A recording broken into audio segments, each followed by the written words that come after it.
Good morning, y'all. Welcome to the Valley Labor Report. My name is Adam Keller, and this is Shop Talk, our new Thursday morning episode we're producing every week with a focus on labor education, history, and training. It's Thursday, April 27th, and we're broadcasting live from Spice Radio Studio in the heart of the Tennessee Valley here in Huntsville, Alabama. Every episode is live streamed on YouTube and Facebook and is released on your favorite podcasting platform in the coming days. Today on the show, we're going to explore the legislative process, particularly here in Alabama, with a focus on how you can not only better understand the legislature, but also become a more active constituent.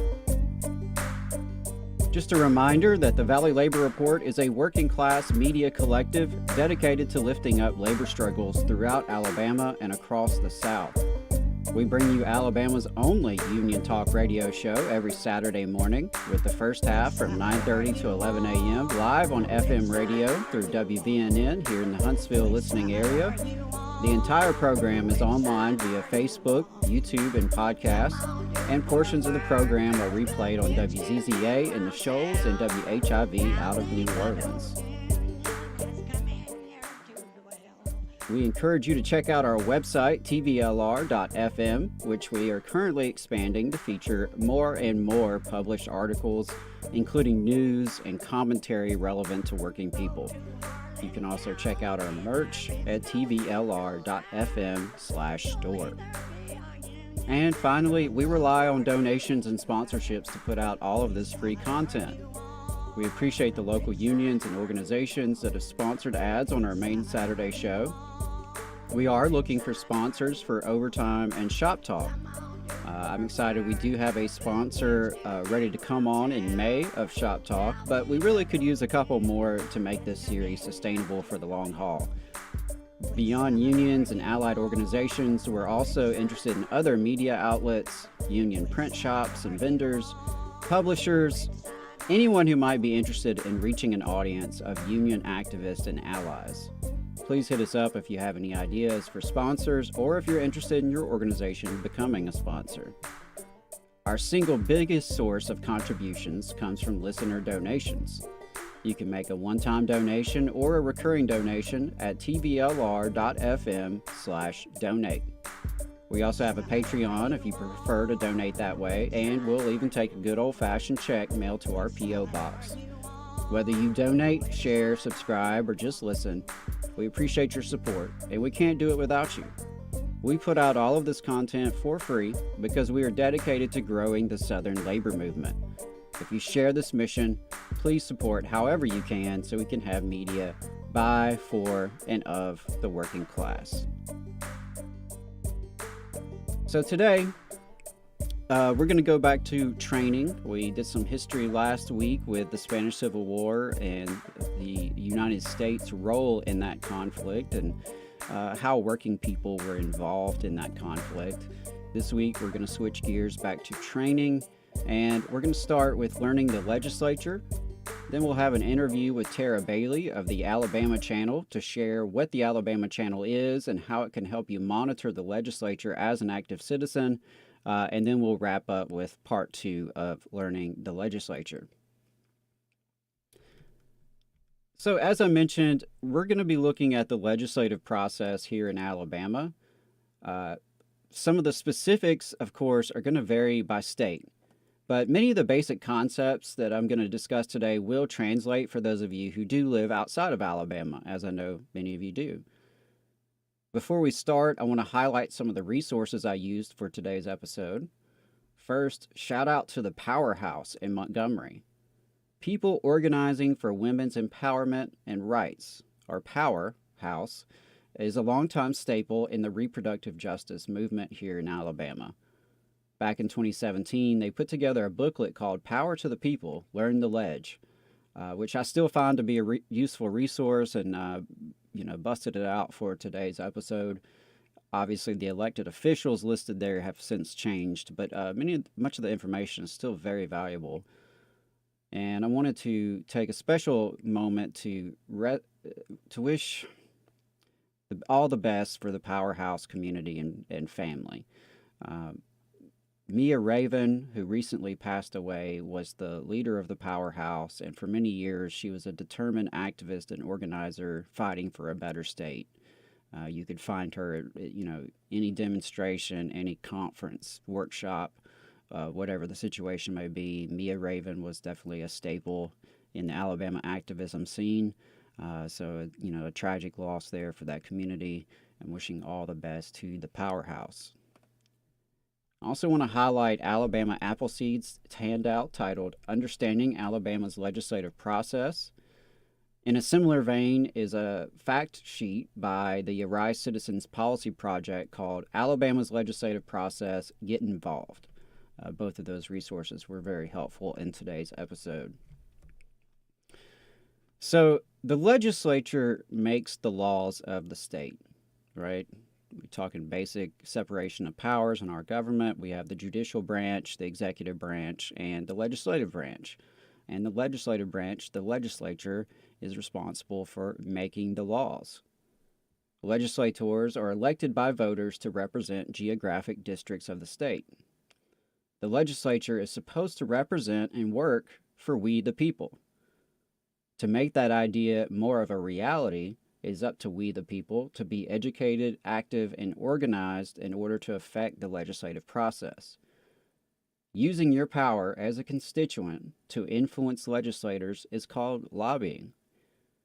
Often we think of lobbying as the domain of professional, high-priced lobbyists working for special interest groups.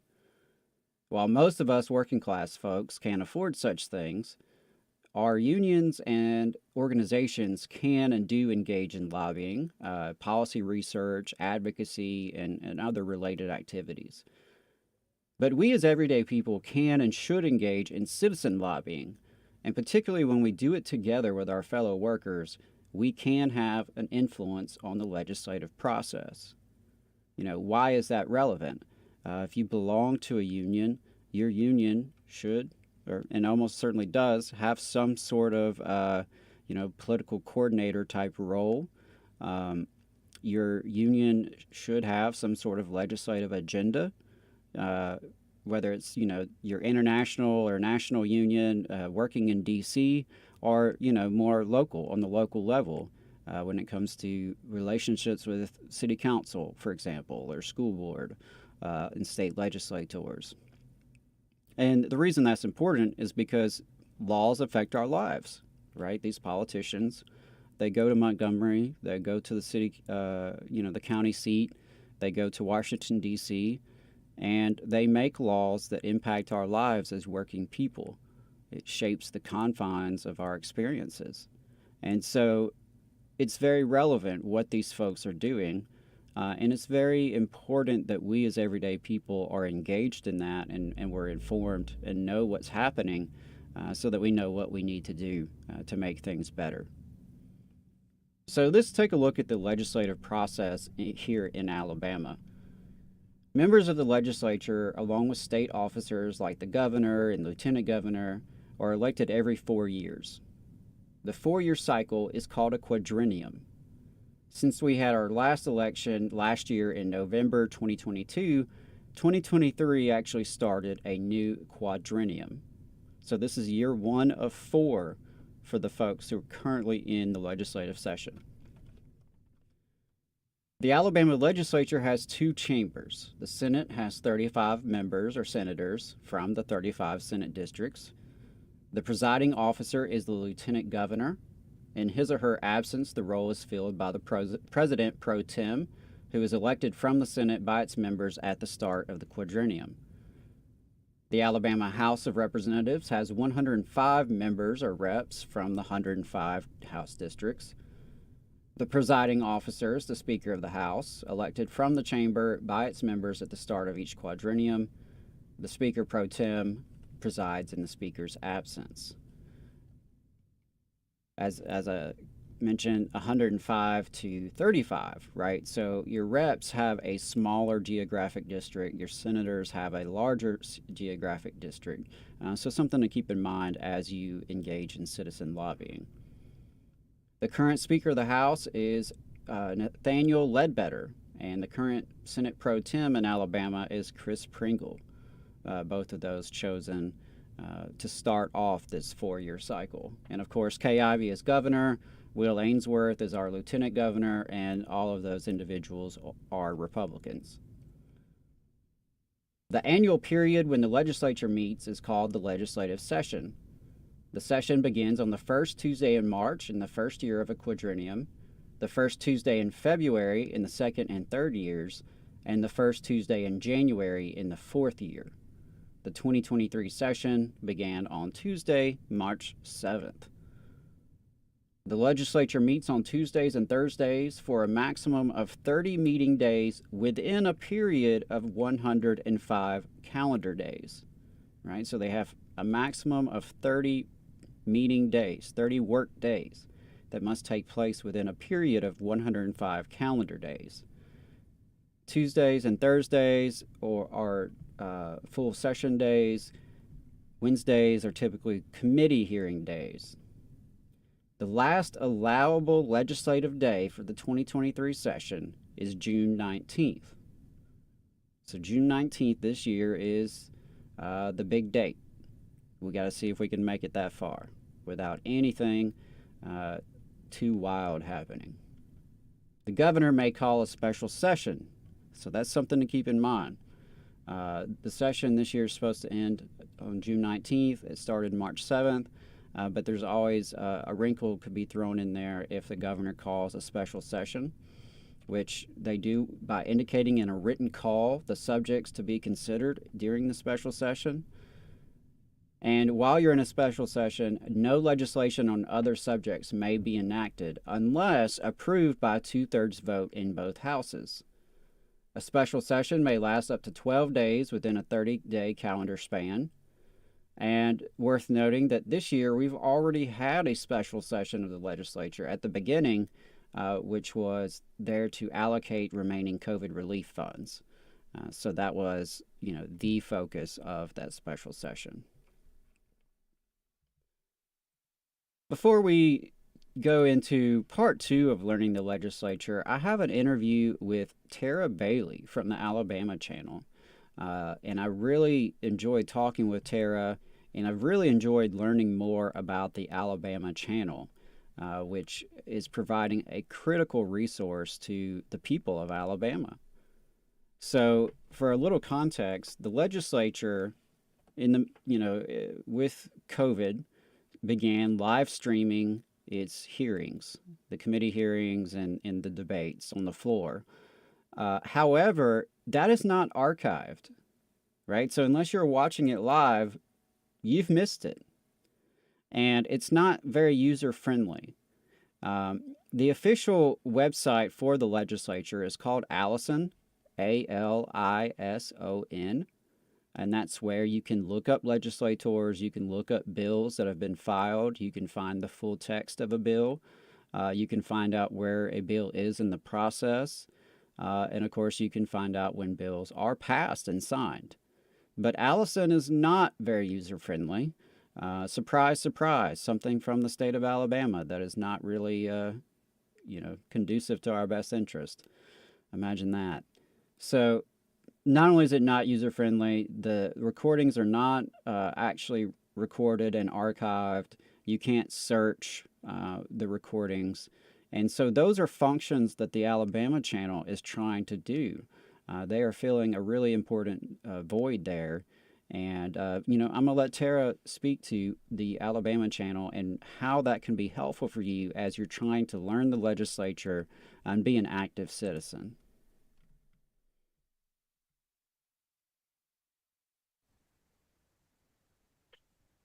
All right, folks, you are still listening to the Valley Labor Report. This is Shop Talk, our educational series.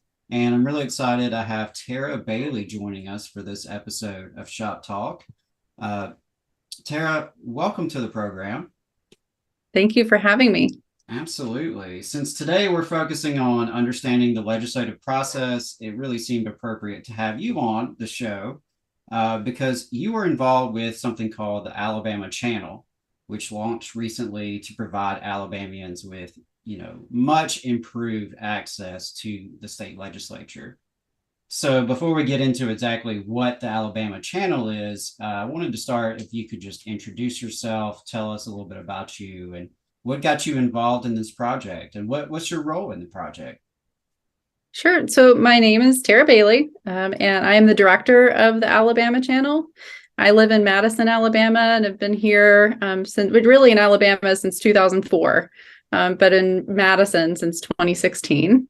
And I'm here with my husband and three young daughters. And yeah, the Alabama Channel is a project of the Legal Women Voters of Alabama Education Fund. We're a nonpartisan nonprofit organization, and the whole goal is to bring greater government transparency and access to what's going on in the legislature so that people can get more civically engaged in Alabama. Absolutely. And, like you said, it's nonpartisan. And frankly, it should always be a nonpartisan issue that transparency is important. And I think it's really cool what y'all are doing. So what exactly was your role in getting the Alabama Channel started? Yeah, so I was a member of the League of Women Voters, and I approached Kathy Jones, the president of the league, and told her that I was really interested in working on government transparency. It's something that I had done as the president of I Vote Madison, which is a local nonprofit that myself and Heather Morgan run in Madison, Alabama. And it's the same goal is to increase civic engagement, voter turnout in Madison. Yeah, y'all are doing very similar work with the Madison City Council meetings, getting those online for folks. And in fact, we've been able to use clips from your work on the show. So really impressed and appreciate that work. Yeah, and so that's kind of where it started. I had that experience with I Vote Madison and realized that our legislature was only live streaming their meetings, but not recording them to go back and watch them later. And I thought, man, that needs to change. We need to do something about that. And so I started researching what other states had done across the country and found that Alabama is only one of 4 states who are not currently archiving and recording their legislative meetings. Wow. And so began just live streaming those meetings to Facebook and retaining those meetings from 2022. And in doing some of the research that I had done, I spoke with Open Media Foundation out of Colorado. They actually handle all of the Colorado's legislative live streaming and archiving, and got to talk with them, and they were really interested in the project we were working on and allowed us the use of their software for free for this project, which enabled us to not only just record the meetings, but make them searchable by transcript. So that means everything that's said in a meeting is easily searched through the Alabama Channel, and I can show that to you in just a bit. Sure. Yeah, I think that's really cool. And, that's a good segue into telling us a little bit more about the Alabama Channel itself. What is that? Yeah, so the Alabama Channel is basically where we are archiving, we're actually live streaming, archiving, and recording all of the legislative meetings. Because our legislature currently only live streams those meetings, which is actually a benefit from COVID. We didn't even have those meetings live streamed before. Right. So there's really no way to see those meetings unless you were driving. We're in North Alabama here, so you'd have to drive to Montgomery to see a meeting in person, and you can't be at every meeting all the time. At one day or one time. Sometimes there's 4 meetings that overlap on top of each other.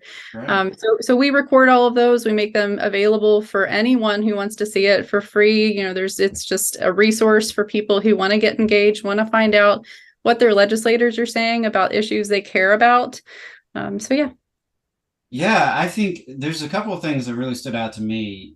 You're saying one of 4 states in the country that does not currently archive its legislative proceedings, and that seems not great. It seems like not a great statistic to be included with. To me, I'm not a tech guru, but seems like if you have the technology to live stream, you should have the technology to archive those if you're the state legislature. So absolutely. Our legislature actually live streams their meetings using Vimeo. And so I believe it wouldn't be too difficult for them to retain those meetings. They're just choosing not to at the moment. And we're hoping that this project actually makes it a little easier to digest, that it's not, change is not so scary. They're not going to get a whole lot of complaints or different things. It's just helping to educate everyone on what's going on. Right, right. So you said that you can actually search, keywords on the Alabama channel, right? And you can find maybe a committee hearing that's relevant to the issue that you're passionate about. I think that is really cool, really helpful. Yeah, you're welcome to kind of show us a little bit about Sure. that. Yeah. Okay. Let me. And while you're pulling that up, I just want to say this is something that I think is a huge resource, and I wish that y'all didn't have to do it. I wish that our state legislature did it just as a matter of fact, as on principle. But y'all are really filling a void here that is so essential. So really appreciate it. Yeah, thank you. All the states that surround Alabama, Mississippi, Tennessee, Georgia, they all record and archive their meetings. But they use different softwares. Like Mississippi actually uses YouTube.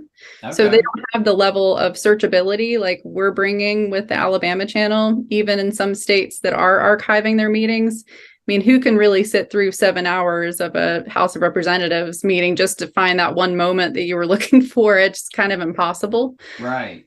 So, yeah, so this is the website. And if you go to watch meetings, whenever meetings happen on Allison, the legislative website, Allison, we live stream those meetings to YouTube, Facebook, Twitter, and our website all at the same time. So Wow. we're really trying to get as many eyes on the meetings as possible.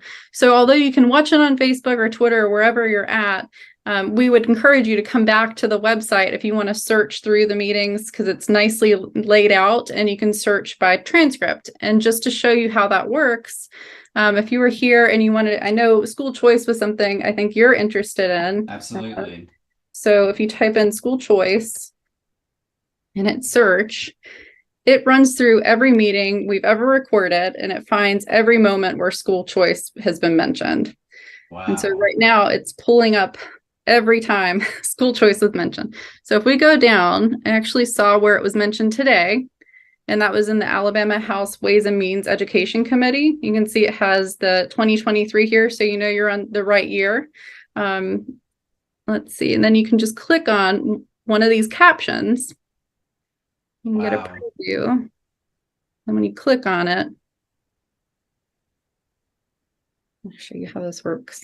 That is the choice that parents have today. They have the choice for a charter school. They have the choice to go to private school. They have the choice for a religious school. They also have the choice of going to public school. So you can see where it gets you right to those moments. And one really cool thing about the Alabama channel is once you find those moments, you can share them with your friends and family. So hit share and it will share exactly from the point that you found to Facebook, Twitter, or you could just copy the hyperlink, embed it maybe into a blog. Maybe you're somebody who follows what's going on in the legislature about school choice specifically. You can copy those videos into a blog. And if you wanted to find out kind of the whole conversation around it, you might move this back just a little bit and find out where it started. So that was 101.56, and you can go down here and change where that share is gonna start. So then you can type in 101.56, and now when you share it, it starts right at the moment that you want it to be shared out. So that's the pretty neat functionality about it. That is so cool and so impressive. And I gotta say, it's helpful as a citizen, it's helpful as like a constituent who's interested. Obviously, it's helpful for us who are doing media work with the Valley Labor Report. We're trying to expand and have more written content and original reporting. So this has already been a huge resource for us at the Valley Labor Report. And I got to say, anyone who's at all interested in anything happening with Alabama, your political leaders are making decisions about you that are going to affect your life, and they're saying a lot of things in these hearings. And sometimes it's really powerful to be able to hear exactly what is discussed and how it's discussed, and pick up on some of the dynamics there. Yeah, and one interesting point is during committee meetings, The only thing that comes out of a committee meeting is whether a bill received a favorable report or not. So there's not even meeting minutes that are kept. So even if somebody goes down for a public hearing and speaks in favor or against a bill, that information never gets shared with the representative in the House that may not be in this committee meeting. So they're voting on bills that they haven't even gotten a chance to hear the public hearing or hear how it went in committee. So this is also a resource for educating our legislators a little bit more than they didn't, they didn't have access to this before. So that's a great point. Yeah. I mean, because if, something I mentioned earlier in the show is talking about legislators and their committee assignments, and your particular legislator is only going to serve on certain committees. And when there are bills outside of his or her committees, they're probably not super plugged into what's happening. So yeah, this is a great way. You can actually, when you call or email your rep, you can share this link and say, hey, this is what your colleague said yesterday. How do you feel about that? Yeah, especially before they vote on a piece of legislation and you want to get your point across, it's really great to use this tool to do exactly what you just said and share that with them. One thing that I found very interesting, the beginning of this session, they changed the rules of how the House and Senate operates to where amendments to bills do not happen on the floor of the House or Senate. They happen in committee now. And so you'll have a bill get amended, substituted, all of these things, and then it'll make it to the floor of the House. And oftentimes the members of the House haven't even had a chance to review all of the different changes that are happening in the committee. And I think they did this to speed the process along a little quicker. But what I've noticed is representatives like Representative Hall, Laura Hall here from North Alabama, has gone up and said, okay, I have the bill in my hand, and they go through line by line and she calls out every single thing that's changed in that bill so that the rest of the representatives understand what they're going to be voting on, because so many changes can happen. And when you change a bill, it can be a pretty big change, even if it doesn't look very big. Like one little word could change the whole way the bill operates. Yes. And so I found that to be very interesting, how they changed the rules on that. Yeah, I wasn't aware of that. I'm glad you mentioned that. And yeah, just to me, it speaks to how powerful this tool with the Alabama Channel can be for everyone involved in the process, whether you're a citizen or you're in the media, you're a lobbyist of some kind, an advocate for your union, perhaps, but also an elected official who is struggling to keep up with what's happening and all the different changes, and of course what colleagues are saying about it, because sometimes in the committees, the discussions that take place help you understand the rationale behind a bill as much or more sometimes than what's in the text itself. At least that's what I've found. Yeah, absolutely. And one thing to point out on the website under resources, I've created a couple blog posts. I intend to do some more of these on just different topics where I'm pulling video clips in about the different gun legislation that we're seeing or divisive concepts that we've seen come up a few times now. And so if you click on one of those, it actually will go through and it'll show you meeting clips of where HB 7 is the current divisive concepts bill that's going through, and you can watch the committee hearing and hear what the public has said about this bill, who showed up for this public hearing. And I think it can be pretty powerful to go back through all of that, and it goes back to 2022 to pull in those public hearings and hear what was said as well. So, well, that is really cool. And that one in particular, the review of the divisive concepts bills in Alabama, is something that I'm highly interested in and will be incredibly helpful as we write our May 13th episode, which is going to be focused on education in honor of Teacher Appreciation Week. So that one in particular is very interesting to me. But as you showed, there are other topics, whatever it is you may be interested in. There are resources available on the Alabama Channel to find out more and to hear what's going on, which all of that is important so that to take action, you need to be informed, right? You have to know what it is that's happening and why you should take an action, why you feel a certain way, what consequences may come from decisions that are made. So all of this is all about education, informing people so that they can do what they need to do as a citizen to be engaged in our society. And I think that's just really, really cool. And you've already kind of spoken to it a little bit, but why is this important? Why did y'all do this, right? You personally, you could have been doing many other things. The League of Women Voters, I'm sure, has many, promising initiatives, plenty of other projects to work on. So why this? I just think it's a fundamental need in our society. In order to understand government, to become more civically engaged, you have to see government in action. And it can't be done behind closed doors. It needs to be open and transparent and easily searchable and all of those things. And so that's really, I just have a passion for government transparency and feel like we all benefit when we understand how things work a bit better, or know what's being said. I mean, like you said, some of the bills that they're passing are going to affect our lives each and every day. And this is your opportunity to understand why they passed a bill, or interject, while the bill's going through the House or Senate, be able to find your legislator. And we have a little link here, find your legislator. Nice. and talk to them about how you feel about the bill. I mean, it's just a way to get engaged. Yeah, absolutely. And I love that y'all have that already on the website. It's easy enough to Google, find my Alabama legislator, but that it's already on your website and easily accessible as you're going through this information, I think that's very helpful as well. And I so agree about the government transparency. I have personally attended, hundreds of government meetings. And let me tell you, it can be eye-opening to hear what's said. Sometimes what's not said, questions that you may have as a citizen that are never asked by your officials. And I would always, when I represented public school employees, I always urged them to attend the school board meetings, or if nothing else, watch the school board meetings online, right? Just as you can do here, so that people could understand what was happening, what was being discussed. Don't just take the rumor mill. Don't take my word for it. Don't take the board member's word for it. Go back and see what's happening and observe. So I agree that government transparency is something that we should all be able to agree on. And it really benefits everyone, no matter your partisanship or your ideology.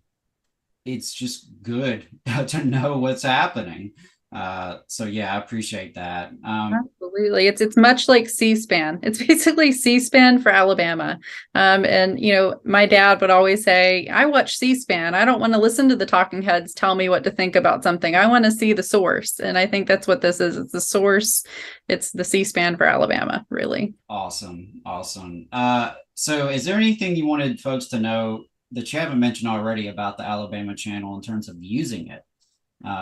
You've already demonstrated a little bit in terms of how to find information and some of the resources available. Was there anything else in terms of, tips on using the website? Sure. If you want to search, you don't just have to search a word. You could search a bill number. So if you are on Allison and you find a bill number, you can type in HB in the number or SB in the number. But if it's said in committee as House bill or Senate bill, that's how it's going to come out in the search. So you might have to type in Senate bill or House bill or HB or SB. That's just a tip in searching.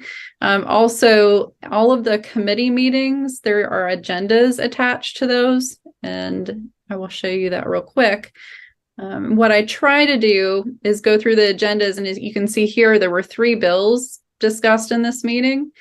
So if you click on one, that'll take you right to that moment as well. Wow. So you can see the committee, you can see, when the bill comes up and what was said about it. So that's one thing to think about. And then I would really just encourage people to tune into the Alabama channel and listen.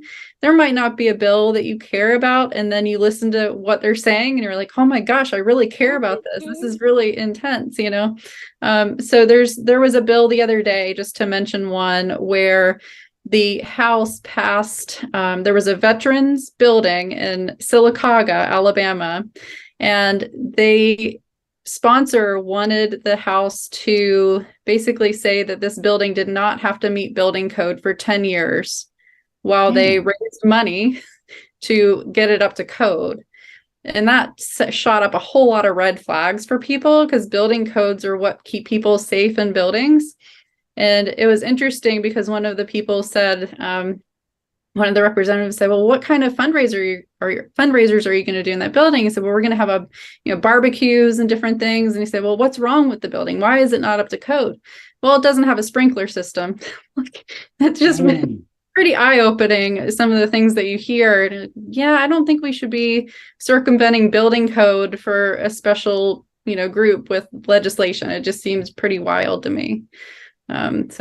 Right. And that's the kind of story that often will slip under the radar and may not make it into media. So if you're just kind of following from afar what, AO.com and AO Political Reporter and the local news stations are putting out, there's a lot you can miss there.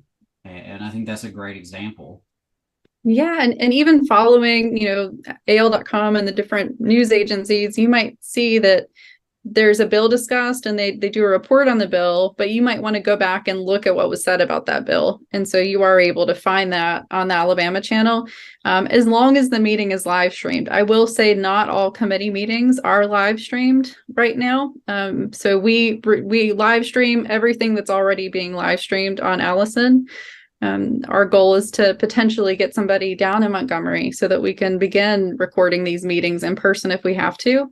But just that's the little caveat, make sure that the meeting's live streaming in order to know if it's been archived on the Alabama channel.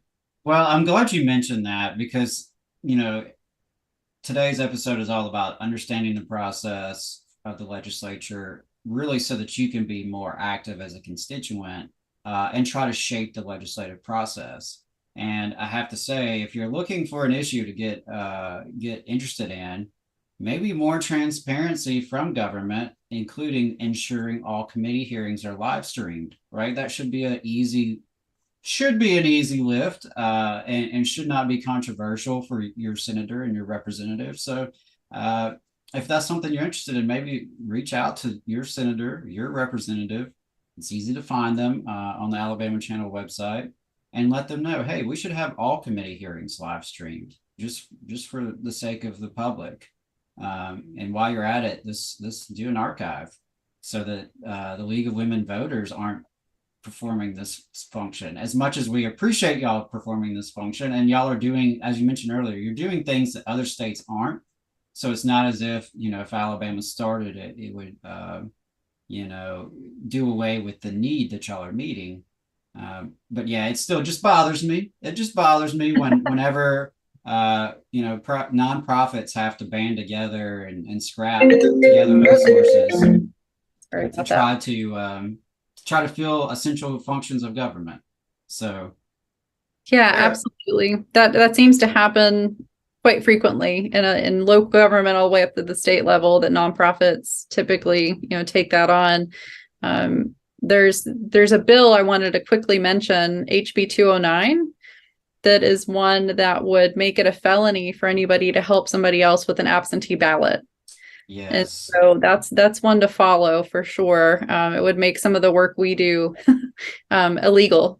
So just handing somebody an application for an absentee ballot, like we do at our voter service drives and registration drives, would be a felony.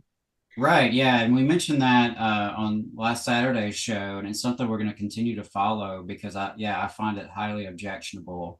As I mentioned off air, I'm political coordinator for my local union, right? So it's very feasible that I may need to assist some of our members in the absentee process, and I should not be risking a felony to do that, to ensure that my brothers and sisters get to participate in the election as is their right.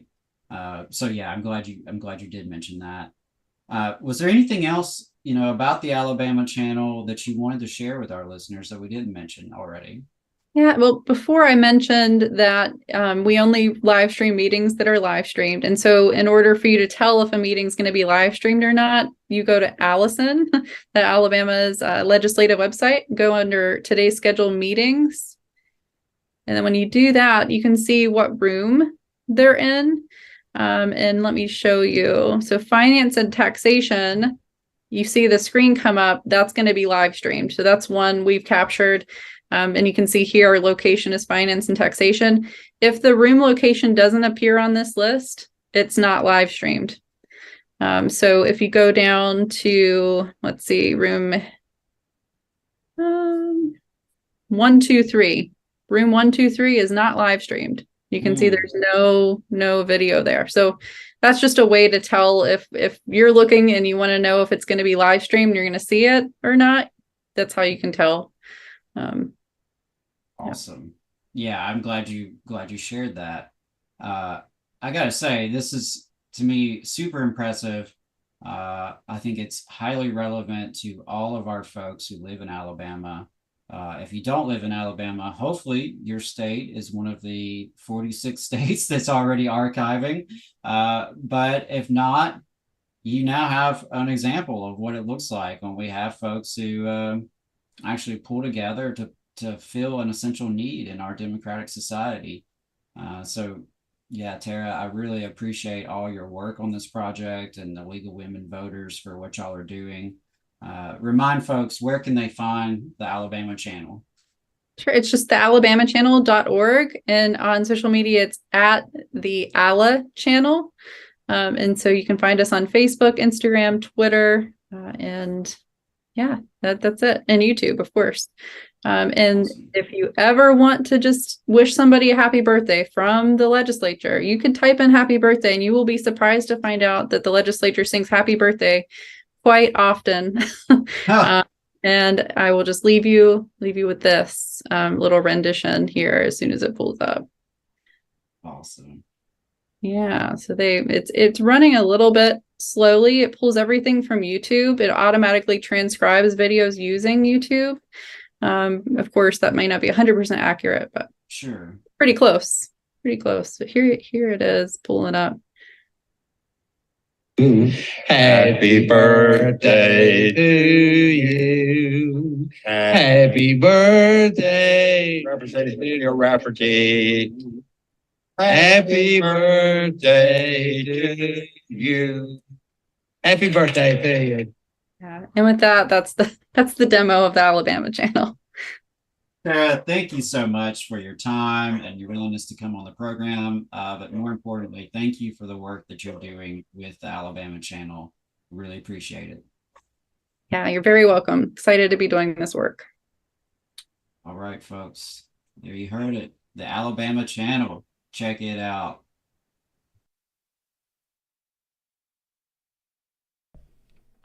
All right, folks. So that was Tara Bailey with the Alabama channel. Really enjoyed that demonstration of the Alabama channel, and I was glad she showed a little bit of Allison as well. So for those of you not very familiar with it, hopefully you got a sample and something that can help you get started. Obviously, if you're listening through podcast, you did not get the visuals. So I do encourage you to check out the YouTube video or the Facebook video so that you can see what Tara was demonstrating when she shared her screen. I think that will help you as you try to learn the Alabama channel and how to monitor what your representatives are doing and saying in Montgomery when you're not there to watch them. So I wanted to pick back up with learning the legislature and look at part 2 of this.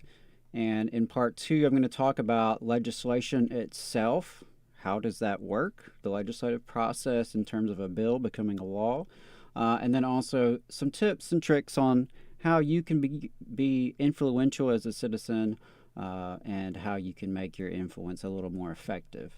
So with the legislation, ideas for legislation come from many sources. Constituents, professional associations, businesses, unions, governmental agencies. All bills must be first cleared through the Legislative Reference Service, the LRS, to ensure bills are properly formatted. Any bill that does not pass during the previous session must be filed again in order to be considered in the current session, right? So if you have a bill that makes it pretty far this year but doesn't get all the way across the finish line, it will have to be proposed again next year. And of course, the legislative writing process, a lot of times legislators don't always write their own bills. Sometimes lobbyists and special interest groups actually write legislation. One example would be ALEC, the American Legislative Exchange Council, which has relied heavily on money from the Koch brothers and other right-wing wealthy sources.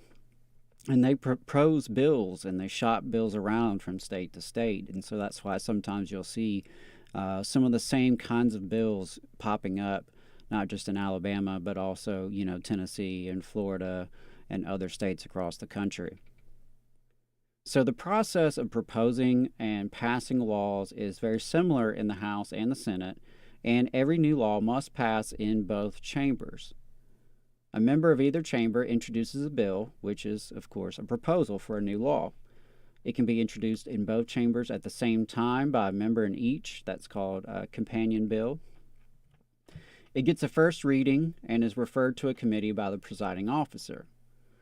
The committee considers the bill in a public hearing if the committee chair receives a written request for one, which, pro tip, always request a public hearing on a bill that you're interested in, either to speak in opposition or to speak in support. A bill that passes committee is reported out to the full chamber in a second reading and placed in the general calendar for the next meeting day. And when I say reading, sometimes that doesn't necessarily mean that the bill is fully read out, line by line. Sometimes it's just by title and by number. So on the next meeting day, the bill becomes eligible for its third reading and debate. The volume of bills, however, prevents most from being considered promptly.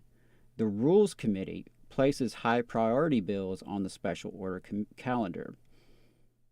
The bill gets its third reading by number only unless a member requests a full reading, usually as a delaying tactic, when its number comes up in the assigned sequence on the special order or general calendar. Debate in the full chamber begins at that time. When debate ends, the members vote on the bill. After the bill passes one chamber, it goes to the other chamber, and the whole process starts over. Once a bill passes both chambers, it goes to the governor to be signed or vetoed. So if she signs the bill, it's approved. If she vetoes the bill, it's rejected. If it's vetoed, it's sent back to the legislature, and in Alabama, a simple majority vote can override or reverse the veto. If the governor signs the bill or the legislature overrides a veto, the bill becomes an act or a law. Now, I know that's kind of a complicated process, so I want to, back up for a sec and go through the process a little bit more. So the first thing, of course, is that the bill is filed and it passes the LRS, the Legislative Reference Service. It's properly formatted. When it's filed, it's given a number and it's referred to a standing committee. Okay? These bills are then published and accessible to the public via Allison, the Alabama Legislature's official website, which we saw an example of earlier.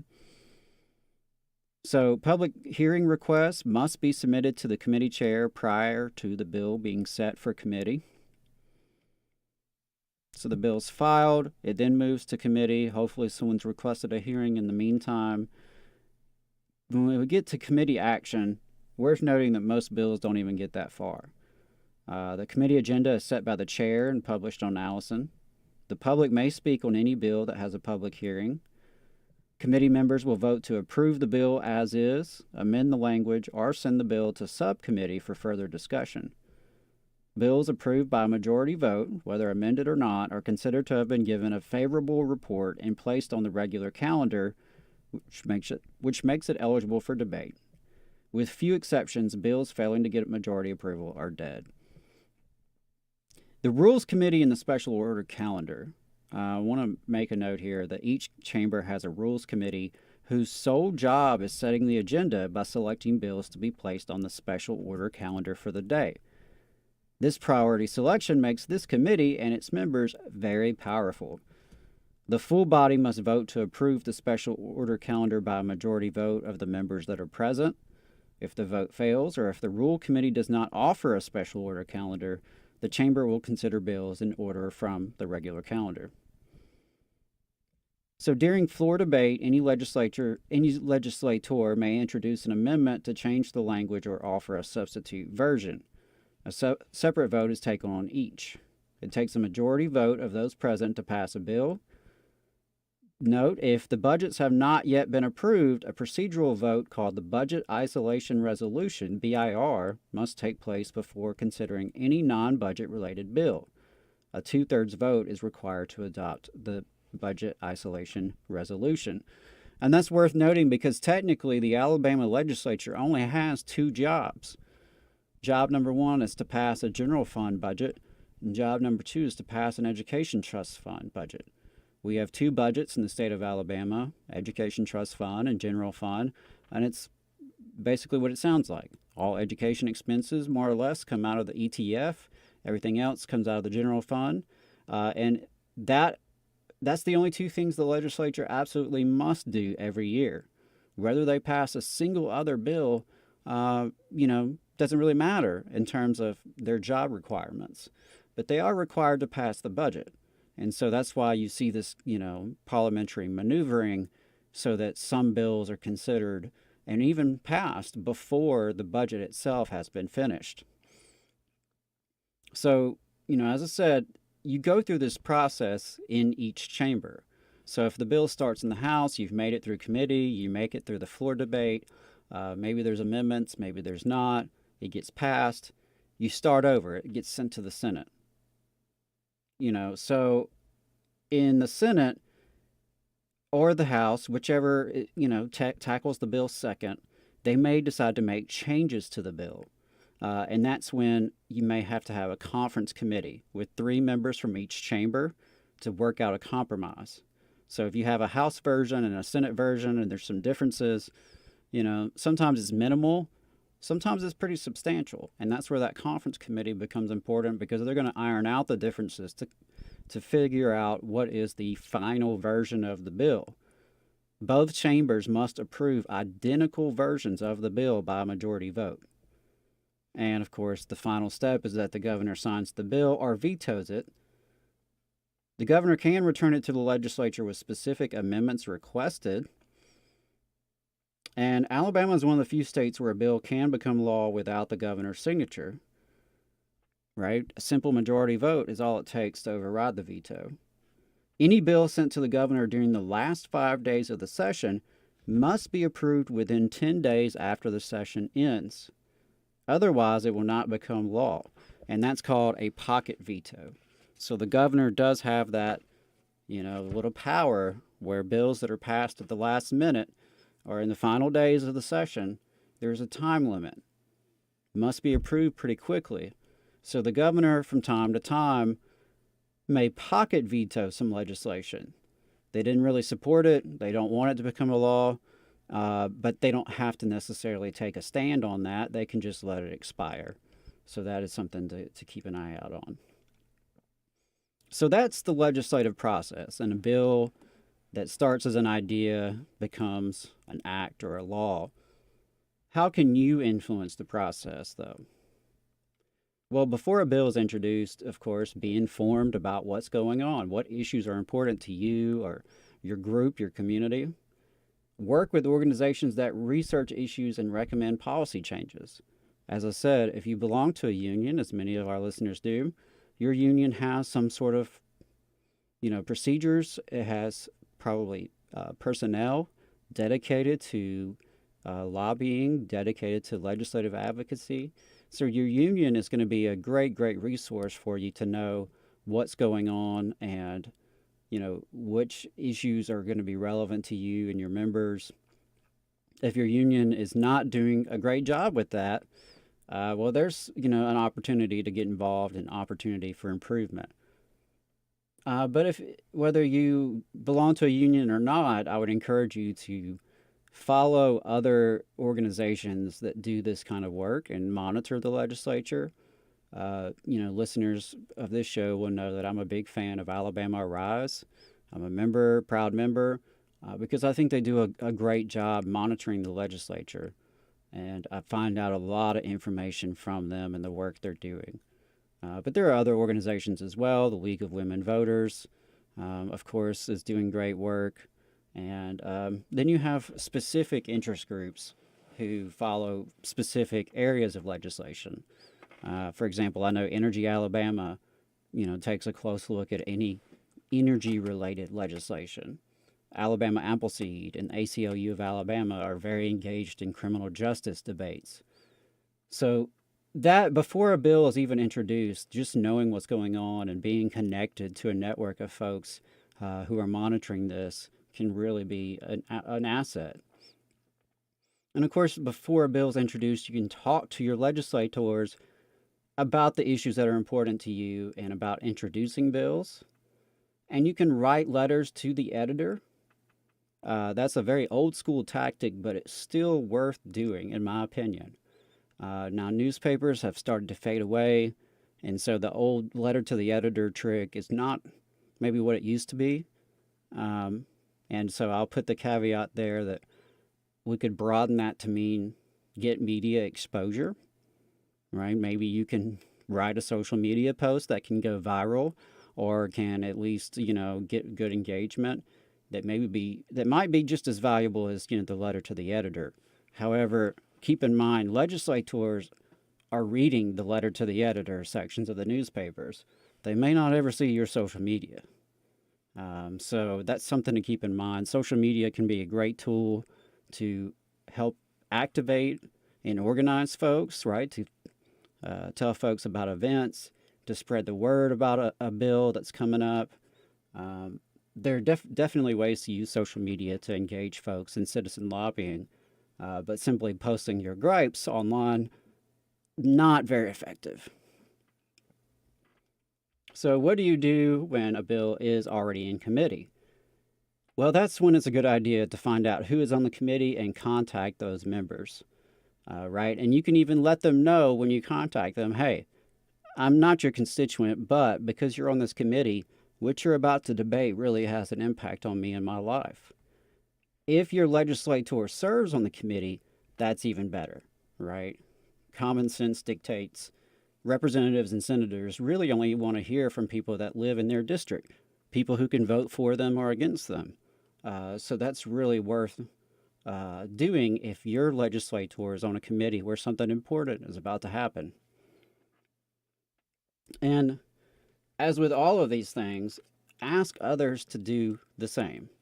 Ask other people to contact the committee members. Also important at the committee stage is the public hearings. Find out about them, spread the word about them, attend them if possible. I'm up here in North Alabama, so I can't just go to Montgomery whenever I want. It's just not that easy. But that's where having a network and having an organization of folks really comes in handy. For example, Alabama Rise will line up people to either testify for or against a bill in public hearing at the committee level. That's really important. Once a bill has made it to the floor, of course, ask your legislators to support it or reject it or amend it, depending on your opinion. Ask family and friends to do the same.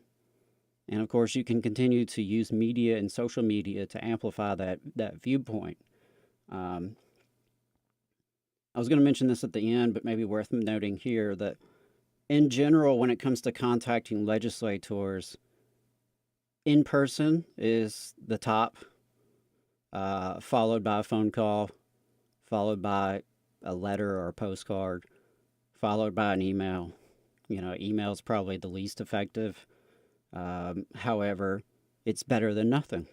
Well, let's just be clear about that. And sometimes legislators do read their emails and do respond. I received a response a couple weeks ago from a legislator. I didn't like the response, but I'll give her credit for writing me back. So once it passes the House and the Senate, at that point you know that the process only awaits the governor's signature. So at that point, contacting the governor is the only real option you have. If you want the bill signed, ask the governor to sign it. But if you want it rejected, ask the governor to veto it or pocket veto it if it's towards the end of the session. So how can you make that influence more effective? Those are a few ways you can have some influence on the process. How can you do that more effectively? I would say plan your phone call. It's important to call your legislators, but it's important that you know what you're going to say. So have a little bit of a script you can use. You want to give your name and where you live. Identify the general reason for your call. For example, I'm calling about Medicaid. Mention if you're a part of a union or if you're part of an organization and that's really why you're calling, you found out about something through your organization or union, you might want to mention that. Say, hey, I'm a member of IATSE 900. I'm a member of Alabama Arise. And this issue is relevant to our members, and I'm calling, on behalf of not just me, but the rest of our members. Refer to a specific piece of pending legislation, if there is one, including the bill number, right? You can't assume these legislators know every single bill. There's hundreds of bills, potentially thousands of bills. They're not going to know them all. They're not even going to read them all. And if you're early in the process, if the bill is still in committee and your legislator is not on that committee, they probably know very little about it. Okay, so keep that in mind. So, to the extent that you can, make it personal when you have this contact with the legislator. Have a brief story, a brief anecdote about why it matters to you. In a perfect world, perhaps legislators would all pay attention to the facts and the research and statistics and, shape their decisions based on that data. But that's not how it works. And oftentimes, anecdotal stories carry a lot of weight with them. And so, an anecdote, a personal story about you, your family, for example, that could really be more effective than giving facts and figures. And of course, ask them what you want. If you want them to vote for a bill, ask them to vote for it. If you want them to reject a bill, ask them to vote against it.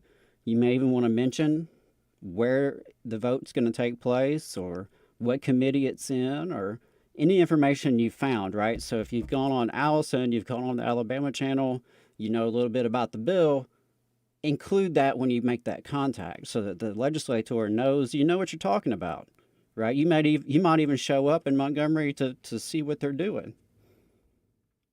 So direct contact is always best if possible. Legislators do prefer to talk to voters in their own district. So, keep that in mind. And of course, if you're not sure which legislators are yours, it's very easy to find that information. Google My Alabama Legislator. Of course, Alabama Channel, as we just discussed, they have an easy link on their website as well. If you want to call, of course, they all have their own numbers, but you can call just the House or the Senate. The House number is 334-242-7600, or you can call the Alabama State Senate at 334-242-7800, and you'll be connected to the switchboard, and you can ask for, your particular senator or representative who you want to talk to. And if you get their secretary or an answer machine, that's okay. Just leave a brief message. Maybe leave out, the personal story. Just get to the point. And no matter what kind of response you get, always remain courteous. Anger does not persuade, and I know that's easier said than done. I find many of the people in the Alabama legislature to be highly objectionable on a personal level and on a political level. I really, really dislike some of those people, and I find their actions to be very, very gross. But when I'm talking with legislators, I still have to do my best to remain professional and courteous, and try to get the best response I can get from them, right? Because common sense says, if I just call and leave a voicemail cussing them out, it's probably not going to shape the way they vote. As good as it might feel to do that every now and then. So, of course, as always, enlist other people to join you in taking these actions. If you're making phone calls, ask other people to call. And have a phone calling party. Have a little party where you get together and do a phone blitz. That's something you can do. But postcard parties, all, your union, your committee, your organization can get together, write postcards or letters. It's always more fun when you're doing it with friends, and it's always more effective because legislators know that every phone call, every letter is just the tip of the iceberg, right? For every person who takes the time to call, there are many others who share your response and your concern. So if 10 people or 20 people call and write on the same issue, think of the number of votes you're going to portray. And as I mentioned, while phone calls, in person tends to be more effective than phone calls, which tends to be more effective than writing. If you are writing, a physical letter or a physical postcard is often better than email because someone has to literally open up that mail. And legislators do usually read their mail. Someone will read it at least. And of course, you can just mail the Alabama State House in Montgomery, Alabama 36130. Same for the Alabama State Senate. But they have their own personal addresses. Many of the counties, for example, Madison County has a legislative delegation office. So there's a physical place here in the county where you can show up or you can write letters. Use your own words best you can because form letters are pretty easy to recognize and less effective than personal statements. It can be handwritten, it can be typed. If it's handwritten, just make sure it's actually legible. And include the same information that you would include in a phone call, as I mentioned. Your name, where you're from, why you're writing. And put letter writing on your group's agenda, as I mentioned. Paper, envelopes, pens, stamps. It's a good investment. And as long as you're writing, remember your local newspaper. If you still have one, a letter to the editor, still a good tip and trick to use when you're engaged in legislative lobbying. And make your voice more real with a face and a handshake. If you can, get to know your legislators personally. Arrange a time to introduce yourself, especially if it's in between the sessions, right? If it's a slow period, the legislature's not in session, reach out to your state rep, reach out to your state senator and say, hey, I want to meet with you. Let's go get coffee. Let's go meet. I'll meet you at your office. Some will be eager to meet with you, even if they, don't agree with your opinions. Some will duck and dodge you. Listeners may recall that I was a lobbyist for over 5 years with the Alabama Education Association, and even as a registered lobbyist who was clearly representing, quite a few people, some legislators were very, very difficult to track down and did not want to meet with me and our members. Others were happy to. So it just really varies. And that may be something that, impacts you and your opinions of that legislator, frankly. So if you can, invite them to a meeting of your group, right? If your union ever has an opportunity for an elected official to attend, maybe you have a Christmas party or something like that, that's a good time to invite them and get to know them. And if you can, of course, visit the House and the Senate in person. And that's why on the Valley Labor Report, we've been promoting these lobby days by groups like Cover Alabama and Alabama Rise, because it's obviously a lot better when you do it as a group, and it's easier for you as a citizen when you're doing it with other folks. So for more information, of course, visit the legislature's website, www.legislature.state.al.us. You could also just Google Allison, Alison, and you'll find more information. You'll find the contact information there for the legislators. And my final reminder is that members of the Alabama legislature work for you. Your tax dollars pay their salary.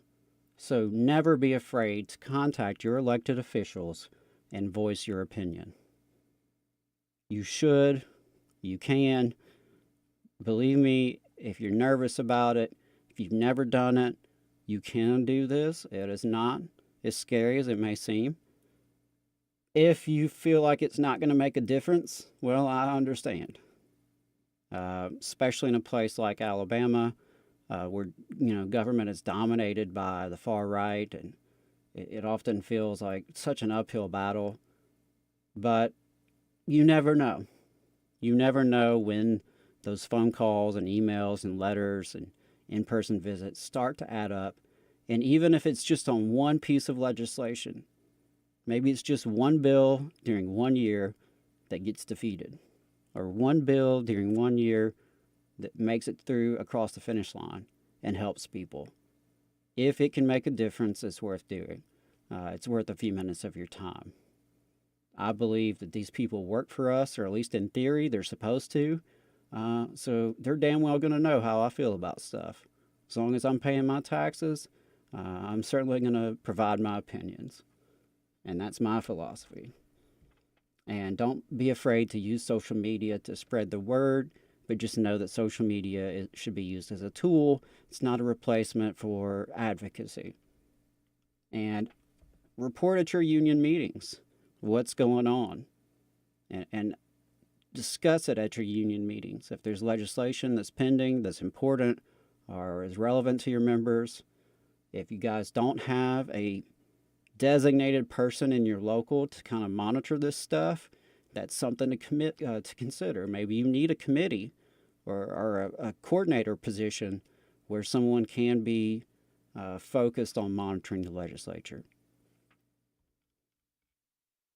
So that's all I have for you today. I know this was a longer episode, but when it comes to understanding the legislative process, there's a lot there, a lot to digest. So hopefully I didn't bore you too much, and hopefully this will be a useful resource for folks for many years to come. As I wrap things up this morning, I do want to mention some excellent upcoming training opportunities from Labor Notes.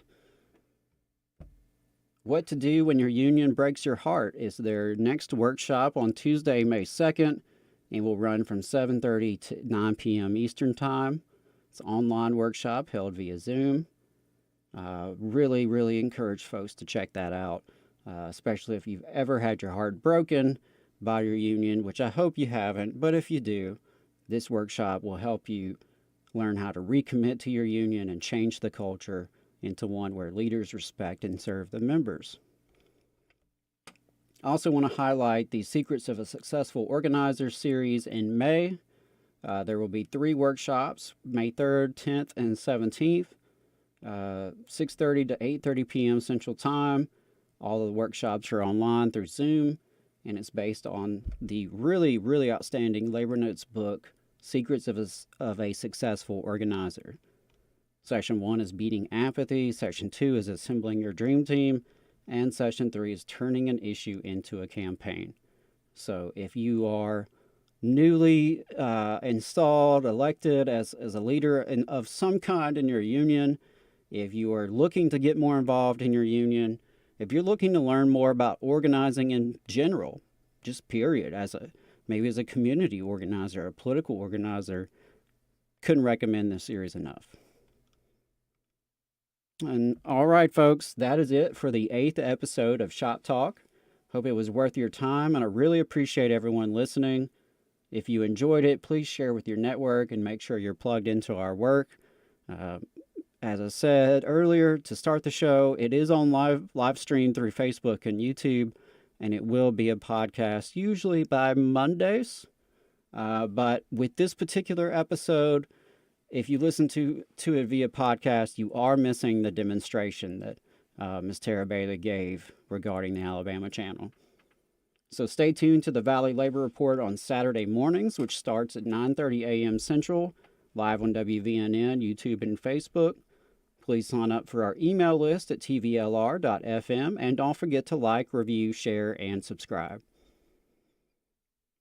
And finally, if you share our mission to grow the Southern labor movement, If you share our belief in the power of solidarity and collective organization, if you want media that is for working people, by working people, please consider becoming a recurring donor at tvlr.fm/donate. All power to the workers. Solidarity, y'all.